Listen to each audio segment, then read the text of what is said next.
ମାତ୍ର ଜଣେ ବ୍ୟକ୍ତି ଅଛନ୍ତି ଯିଏ ସର୍ବଦା ଆପଣଙ୍କୁ ସାହାଯ୍ୟ କରିବାକୁ, ଆପଣଙ୍କ ମାର୍ଗଦର୍ଶନ କରିବାକୁ ପ୍ରସ୍ତୁତ ଅଛନ୍ତି।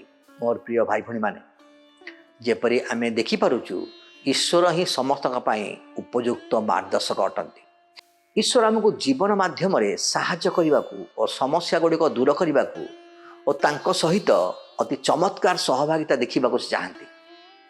ଆମେ ଈଶ୍ୱରଙ୍କୁ ଆମ ଜୀବନର ଗାଇଡ଼ ହେବାକୁ ଦେବା କି? ଯଦି ଆମେ ଚାହୁଁ, ମୁଁ ଗ୍ୟାରେଣ୍ଟି ସହିତ ଆପଣଙ୍କୁ ଏଇ ଭରସା ଆଜି ଏଇ ସନ୍ଧ୍ୟା ସମୟରେ ଦେଇପାରେ ଯେ ଯେତେବେଳେ ଆମେ ଈଶ୍ୱରଙ୍କ ନିକଟରେ ନିଜକୁ ସମର୍ପଣ କରୁ, ତାଙ୍କୁ ନିଜର ଗାଇଡ଼ ଭାବେ ବାଛୁ, ଆମେ ଜୀବନରେ କେବେ ବିଫଳ ହେବାନି।